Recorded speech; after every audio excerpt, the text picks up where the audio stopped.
நமசிவாய. நம்ம திருவிளையாடல் அப்படின்ற மாதிரியான விஷயம் பார்த்துருப்போம் படத்தில். நிறைய பேருக்கு அது படத்தில் பார்த்து தான் தெரியும் திருவிளையாடல் அப்படிங்கிறது. அந்த திருவிளையாடல் படத்துலையுமே கூட வந்து பார்த்தோம்னா உங்களுக்கு வந்து பார்த்தோம்னா இந்த பிட்டுக்கு மண் சுமந்த கதை, அப்புறம் இந்த சதியோடைய தக்ஷன் அந்த ஒரு கதையாகட்டும், அதுக்கப்புறம் வந்து அந்த நாகேஷ் அவரோட அந்த தருமி அவருடைய கதை, அது மாதிரியான ஒரு சில முக்கியமாக நிறைய பேருக்கே வந்து பார்த்தோம்னா அந்த தருமி அவருடைய ஒரு கதை தான் எல்லாருக்குமே ஞாபகம் இருக்கும். இதில் வந்து எப்படி சிவனுடைய ஒரு 64 திருவிளையாடல்கள் 64 ரூபங்கள் அப்படின்ற மாதிரியான விஷயங்கள் இருக்கிறதோ அதே போல் தேவிக்கும் இருக்கிறது.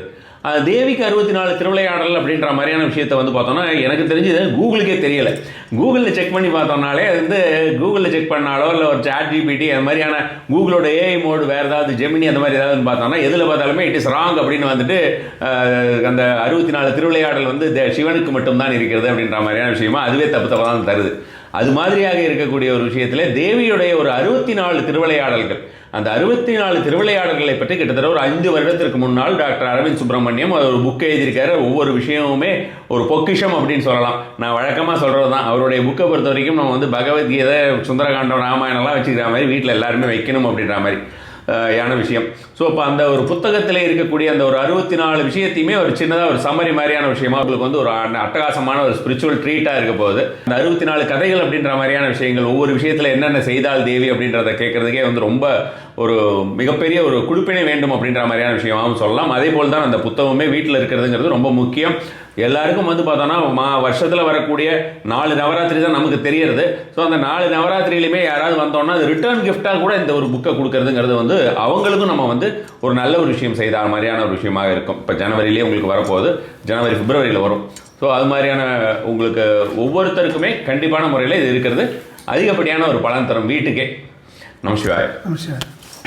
நான் கூகுள் செக் பண்ணி பார்த்ததுல ஒன்றுமே அது மாதிரியான ஒரு விஷயம் இருந்தது கிடையாது. இல்லை வரதில்லை, ரியலாகவே வரதில்லை. 64 திருவிளையாடல் மேபி அது வேறு ஏதாவது கீவேர்ட் சர்ச் பண்ணோமா என்னன்றது தெரில. பட் என்னென்ன கீவேர்ட் சர்ச் பண்ண முடியுமோ அது மாதிரியான கீவேர்டெலாம் ட்ரை பண்ணியாச்சு. 64 திருவிளையாடல்னா அது தேவிக்கு கிடையாது, சிவனுக்கு தான் அப்படின்ற மாதிரி தான்.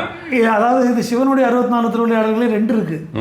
அதாவது ஒன்று வந்து மதுரையில் செய்த லீலைகள். இப்போ நம்ம சொல்ல திருவிளையாடல் சினிமாவில் வந்தது பெரும்பாலும் வந்து மதுரையை அடிப்படையாக கொண்ட பரஞ்சோதி முனி வருது. ஆமாம், அந்த 64 ஹாலாசிய மகாத்மியம்னு சொல்லக்கூடிய திருவிளையாடல் புராணம் சொல்லி இந்த மதுரையை அடிப்படையாக கொண்டு வைத்திருக்கக்கூடிய சிவன் பாண்டியன் 64 லீலைகள் உண்டு.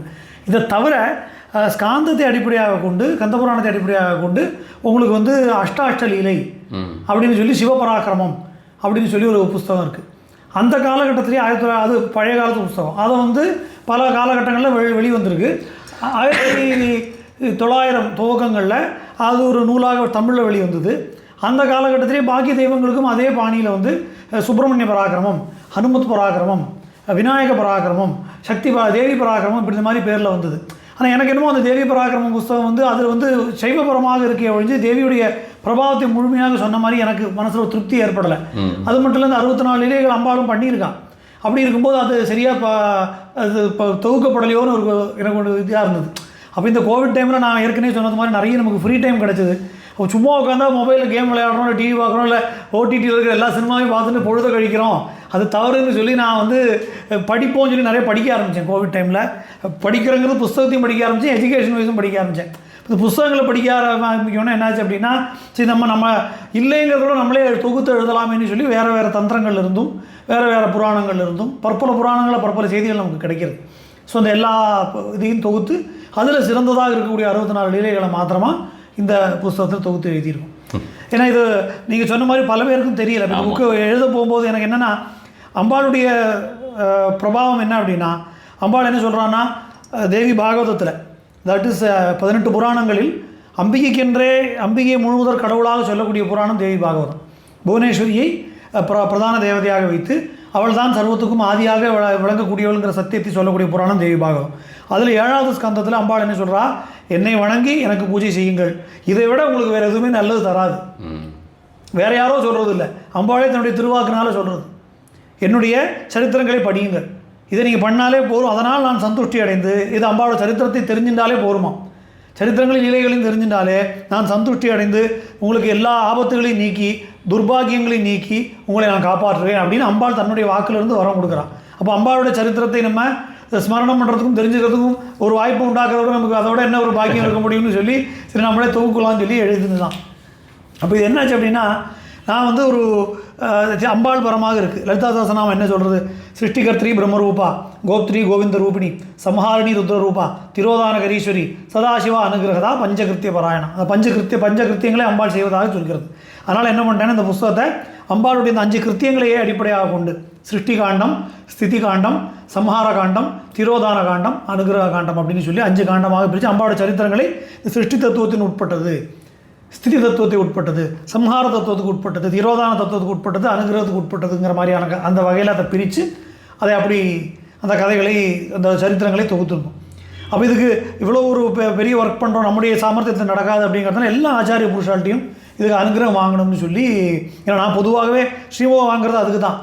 ஏன்னா நம்ம வந்து புஸ்தகத்துடைய ஒரு மதிப்புரை இதனால் புக்குக்கு மதிப்பு கூடுங்கிறது அடுத்தது. எனக்கு முக்கியமாக என்னென்னா ஒரு தெய்வ காரியம் பண்ணுறதுக்கு அவர்களுடைய ஆசீர்வாதம். எல்லா சங்கரமடம் 4 சங்கரமடத்துலேயே 4 கார்னரில் இருக்கிறவா எல்லாருமே பூரி நீங்கள் 5 சங்கரமடம், பூரி நீங்களாக மிச்ச 4 பேரும் கொடுத்துருக்காங்க. ஏன்னா பூரி ஆச்சாரால் ரீச் பண்ண முடியல புக்கு பிரிண்ட் பண்ணுற சமயத்தில் கோவிட் டைம்ங்கிறதுனால. அதனால் உங்களுக்கு சிங்கேரி மடத்துலேருந்து வந்திருக்கு, காஞ்சி மடத்துலேருந்து வந்திருக்கு, பூரி மட்டும் கொடுக்க முடியல. ஜோஷி மட்டத்துலேருந்து வந்தது, துவாரகா மடத்துலேருந்து வந்தது. இதில் என்ன அப்படின்னா ஜோஷி மட்டுக்கும் துவாரகா மட்டுக்கும் ஒரு சங்கராச்சாரியார் தான் இருந்தார் அப்போ அந்த டைமில். ஸ்வரூபானந்தி மகாராஜ் அவர் மட்டும்தான் இருந்தார். அப்போ அவர்கிட்ட இந்த புக்கை கேட்டோடனே முதல்ல தமிழ் புக்குக்கு நான் எதுக்கு தரணும் அப்படின்னார். அப்புறம் இல்லை இது மாதிரி அம்பாளோட லீலைன்னா ஒன்று பண்ணுங்கோ, இது ஒரு அத்தியாயத்தையும் ஒரு ஜிஸ்டாக எனக்கு ஹிந்தியில் எழுதி கொடுத்து அது மட்டும் எழுதி கொடுத்தா போகாது, எது எந்தெந்த புராணங்களில் எந்தெந்த புஸ்தகத்தில் சோர்ஸ் பண்ணப்பட்டிருக்குங்கிறது எனக்கு தெரியணும் அப்படின்னார். சரின்னு சொல்லி எல்லாத்தையும் எனக்கு அவ்வளோவா ஹிந்தி தெரியாத ஹிந்தி தெரிஞ்சவாளை வச்சு நான் கதையை சொல்லி அவள் எழுதி எந்தெந்த புராணங்களில் எந்த தந்திரத்தில் எந்த கந்தத்தில் எங்கே இருக்குங்கிறது ஃபுட் நோட் போட்டு அனுப்பிச்சிருந்தோம். அப்போ அவர் 64 படிக்க சொல்லி கேட்டாராம். அப்போவே அவருக்கு 90 வயசு 91 வயசு. படித்து கேட்டதில் ஒரு சந்தோஷமாக என்ன பண்ணிட்டார்னா, நான் ஒரு ஸ்ரீமுகம் தான் கேட்டேன் அவர்கிட்ட. ஏன்னா பெரிய ஸ்ரீவித்ய வாசகர், 2 த்விபீட சங்கராச்சாரியார், அவர் த்விபீடாதீஸ்வரர், 2 மடத்துக்கும் அவர் தான் சங்கராச்சாரியாராக இருந்தார். சந்தோஷமாகி இவ்வளோ பெரிய ஒர்க் பண்ணியிருக்கிறதுனால என்னோட ஆசீர்வாதமாக இருக்கட்டும்னு சொல்லி 2 மடத்தோட லெட்டர் ஹெட்டில் தனித்தனியாக 2 ஸ்ரீமுகம் கொடுத்து அவரே பர்சனலாக கையெழுத்து போட்டு எனக்கு அனுப்பி கொடுத்தார். பெரிய ஒரு அனுகிரகமாக கிடச்சிது. கண்டிப்பாக. அதனால் அது 2க்கும் அவரே தான் சங்கராச்சாரியார். அதனால் 2 தனித்தனி ஸ்ரீமுகமாக அது கிடச்சிது. ஸோ இதில் நமக்கு முதல்ல சிருஷ்டி காண்டம்னு சொல்லி அம்பாளுடைய சிருஷ்டி லீலையில் 12 சரித்திரங்கள் பார்க்குறோம். கணேச உற்பத்தி பிள்ளையார்லேருந்து ஆரம்பிக்கிறதுனால கணபதியுடைய உற்பத்தியில் அம்பாளுடைய லீலை என்ன, அம்பாள் எப்படி கணேசன் உற்பத்தி பண்ணா அப்படின்னு. அதே போல் ஸ்கந்த ஜனனம் எல்லாருக்கும் தெரியுது போல் இந்த 5 முகம் சிவன், 1 முகம் அம்பிகையுடையது அந்த சரித்திரம். 3வதாக சாஸ்தாவுடைய உற்பத்தி, அம்பிகையுடைய முகம். அப்போ அந்த சரித்திரம். 3வது சாஸ்தாவுடைய உற்பத்தியாக இந்த அம்பிகையுடைய ஹிருதயாரவிந்த வாசியாக பகவான் வசிக்கிறதும், சிவனும் விஷ்ணுவும் அவர்களிடத்தில் அம்பாளுடைய தரிசனத்தை பார்த்து அம்பாள்கிட்ட வரம் பெற்று அந்த வரத்தின் பயனாக சாஸ்தா வந்து அவளுக்கு புத்திரனாக ஹரிஹர புத்திரனாக ஆவிர்வகிக்கக்கூடிய சரித்திரம். அது 3வது. 4வது ருத்ரகுமாரின்னு சொல்லி நிறைய பேருக்கு தெரியாது. கேரள தேசங்களில் இருக்கக்கூடிய பகவதின்னு சொல்கிறோம் இல்லையா, இந்த பகவதி க்ஷேத்திரங்கள் எல்லாமே பெரும்பாலும் ஒன்று துர்கை பிரதிஷ்டையாக இருக்கும், இல்லை பத்ரகாளி பிரதிஷ்டையாக இருக்கும். இந்த கேரளத்தில் இருக்கக்கூடிய பத்ரகாளி பிரதிஷ்டை அப்படிங்கிறது நம்ம நினைக்கிற மாதிரியான தட்சிணகாளி கிடையாது. தசமகாவித்தியில் ஒருத்தியாக இருக்கக்கூடிய தட்சிணகாளி கிடையாது.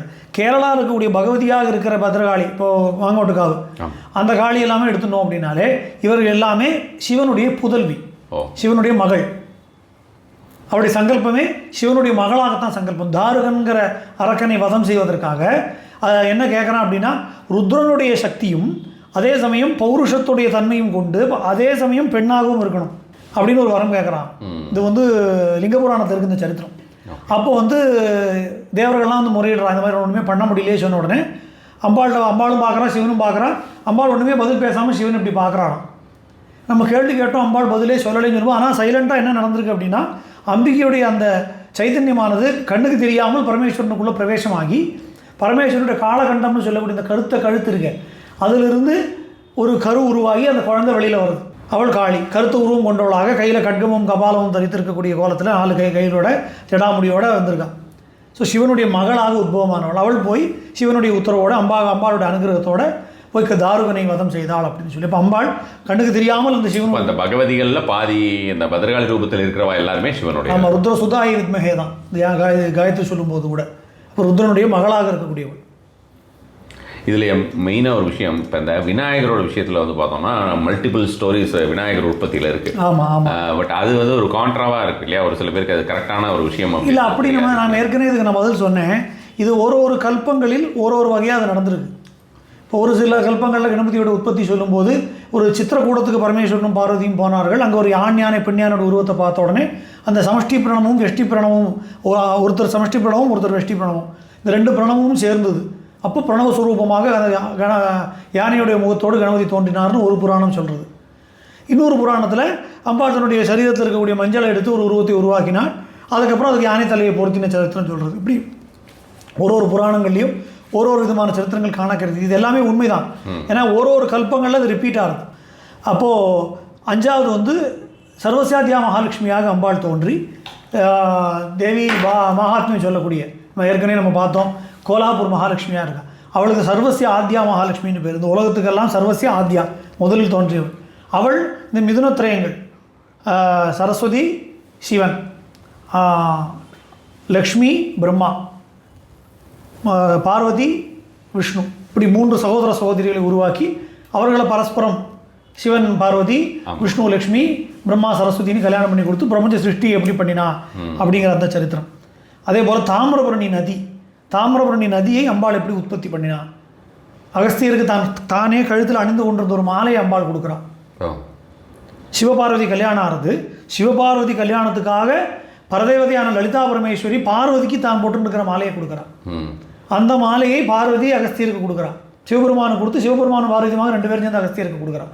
அந்த மாலை அம்பாள் கழுத்தில் பரதேவதையான லலிதை அணிந்து கொண்டிருந்த அந்த மாலை நதியாக உற்பத்தி ஆகுது. தாமிரபரணிங்கிற நதி இருந்தது. அந்த தாமிரபரணி நதிக்கு மேலே அகஸ்தியருக்கு அம்பாள் தரிசனம் கொடுத்தா. குப்த சிருங்கம்ங்கிற இடம் இன்னை வரைக்கும் எங்கே இருக்குன்னு தெரியாது. அங்கே ஸ்ரீவித்யாபரமான எல்லா சிருங்கம்னுங்கிற இடம் இருக்குது. அங்கே இருந்தால் உற்பத்தி ஆகிறது. அங்கே ஸ்ரீவித்யாபரமான என்னெல்லாம் ஆம்நாயங்கள் உண்டோ அத்தனையும் தடாகங்களாக இருக்குதுன்னு தாமிரபரணி மகாத்மியம் சொல்கிறது. இப்போ தாமிரபரணி எங்கே உற்பத்தி ஆகுதுன்றதே நமக்கு இன்ன வரைக்கும் தெரியாது. குப்தம்னாலே ரகசியமானது இல்லையா. அந்த இடத்துல அம்பாளுடைய ஒரு க்ஷேத்திரம் இருக்குதுன்னு சொல்லி புராணம் சொல்கிறது, அந்த சரித்திரம். அப்புறம் மாரியம்மனுடைய சரித்திரம்.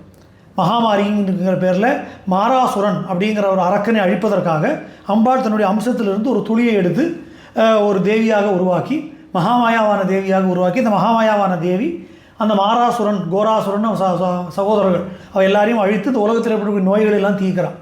அதனால் அவளுக்கு மகாமாரி அப்படின்னு அந்த வியாதியை அழிக்கக்கூடியவளாக அந்த பேர் வருது. மகாமாயாங்கிறதா மகாமாயி அப்படின்னு ஆயிடுது.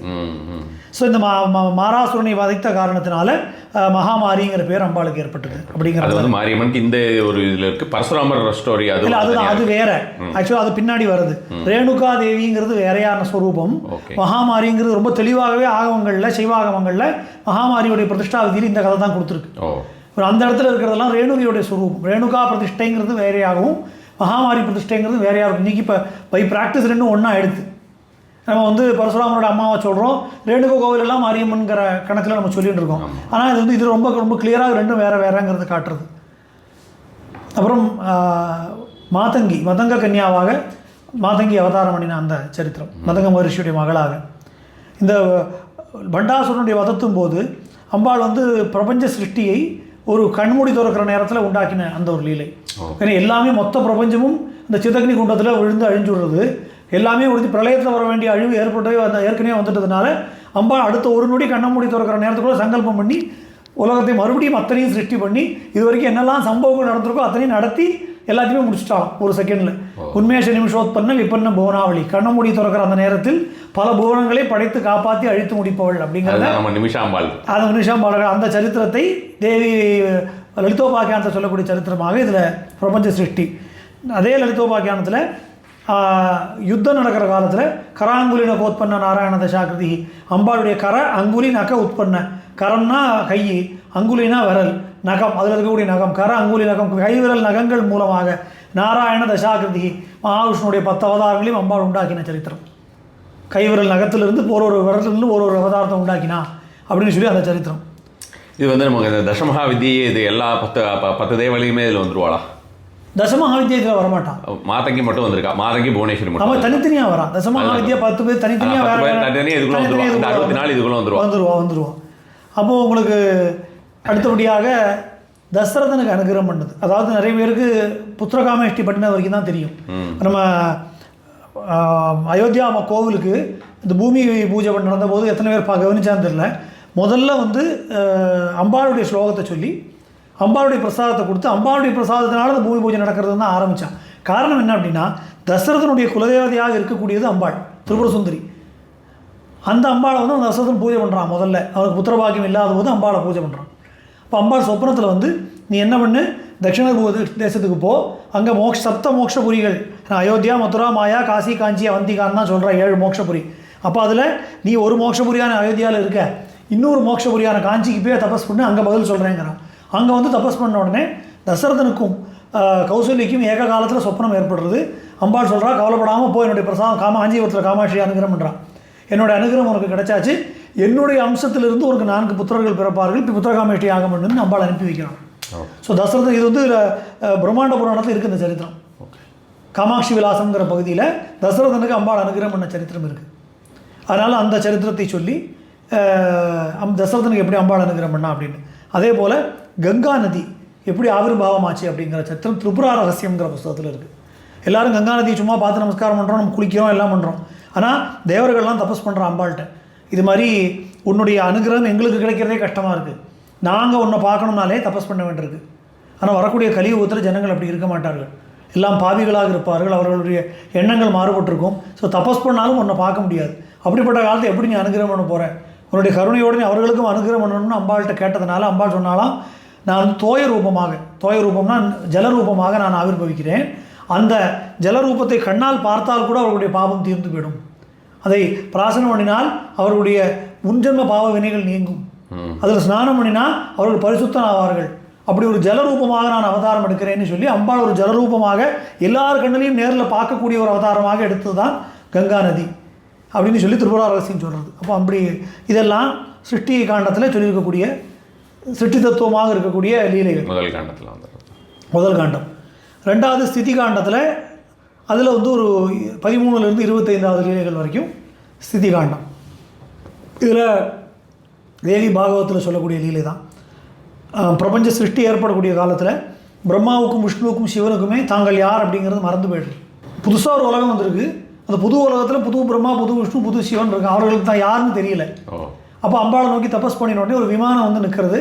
இந்த விமானத்தில் ஏறி ஒரு இடமா பார்த்துட்டே வரா, இந்த உலகம் எப்படி இருக்குது, பிரபஞ்சம் எப்படி இருக்குது, பூமி எப்படி இருக்குது, நம்ம மிருகம் எப்படி இருக்குது, நதி எப்படி இருக்குது பார்த்து, இது பிரம்மா, இது விஷ்ணு, இது சிவன் எல்லாம் பார்த்து ஒரு தீவில் வந்து இறங்குறது. அது மணித்வீபம்னு பேர். இந்த மணித்வீப தீவுக்குள்ளே அம்பிகை புவனேஸ்வரியாக அமர்ந்திருக்காங்க, புவனசுந்தரியாக. அந்த புவனசுந்தரியாக அம்பாள் அமர்ந்திருக்கிற கோலத்தில் அங்கே பார்த்த உடனே என்ன ஆகிடுறது அப்படின்னா, இவர்கள் 3 பேரும் பெண்களாக மாறிடுறோம். அம்பிகையோட சன்னிதானத்தை நெருங்கும்போது அங்கே வேறு யாருமே ஆண்கள் இல்லைங்கிறதுனால இவர்களும் பெண்களாக மாறி அம்பாளுடைய அனுகிரகத்தை அடைந்து மீண்டும் ஆண் ரூபத்தை பெற்றுக்கொண்டு வந்து படைத்தல், காத்தல், அழித்தல் தொழில்களை செய்தார்கள்னு சொல்லி புவனேஸ்வரியுடைய பெருமையை தேவி பாகவதம் சொல்கிறது. அந்த சரித்திரம் இது. அப்புறம் லக்ஷ்மி மாங்கல்ய பிரதான லீலா. அம்பாளுக்கு வந்து மகாலட்சுமிக்கு ஒரு மனசுக்குள்ளே ஒரு குறை ஏற்படுறது. ஏன்னா இந்த மாதிரி உலகத்தில் என்னெல்லாம் அசுரர்களுடைய தொல்லை ஏற்பட்டாலும் அதை நீக்குவதற்காக மகாவிஷ்ணுவை தான் கூப்பிடுறா. இவர் உடனே எல்லாரோடையும் யுத்தத்துக்கு போகிறார். சதாசர்வ காலமும் தன்னுடைய கணவர் யுத்தத்திலேயே போயிட்டு இருக்கிறதுனால நமக்கு கஷ்டம் வந்துட்டால் என்ன பண்ணுறது, அவருக்கு எந்த ஆபத்தும் வரக்கூடாதுன்னு சொல்லி சிதம்பரத்தில் சிவகாம சுந்தரியுடைய சன்னிதானத்தில் அம்பாளை நோக்கி தபஸ் பண்ணி அம்பாளுக்கு 1000 தாமரைகளால் அர்ச்சனை பண்ணுறது. இவளுக்கே கமலான்னு தானே பேர். அதனால் 1000 தாமரைகளால் சிவகாம சுந்தரிக்குன்னு தனியாக ஒரு சஹஸ்ரநாமம் இருக்குது, அந்த சஹஸ்ரநாமத்தினால் அர்ச்சனை பண்ணுறதுன்னு சொல்லி சங்கல்பம் பண்ணி பண்ணும்போது இவருடைய பக்தியை உணர்த்துவதற்காக சோதிப்பதற்காக அம்பாள் என்ன பண்ணுறாலாம், அதில் ஒரு தாமரையை மறைச்சி வைக்கிறான். அப்போ மகாலட்சுமி நமக்கு கமலாட்சின்னு பேர். அதனால் ஒரு தாமரை காணாமல் எடுத்து பூஜை உட்காந்தாச்சு, பூஜைக்கு உட்காந்ததுக்கப்புறம் எழுந்து போகக்கூடாது. அதனால் இல்லை தன்னுடைய கண்ணையே எடுத்து வைக்கிறான். அம்பாள் வந்து தன்னுடைய கண்ணையே, தனக்கு கமலாட்சின்னு பேர் இருக்கிற காரணத்தினால ஒரு தாமரைப்பூ குறைஞ்சி போயிடுத்துனோடனே தன்னுடைய கண்ணையே எடுத்து அதுக்கு சமர்ப்பணம் பண்ணோடனே பரதேவதியான சிவகாம சுந்தரி மனசு கேட்காமல் உடனே குழந்தை இப்படி பண்ணிட்டேன்னு சொல்லி உனக்கு கவலைப்படாமல் இரு, உன்னுடைய மாங்கல்யம் என்றைக்குமே நிலைச்சிருக்கும், உனக்கு ஒரு கவலையும் வராது.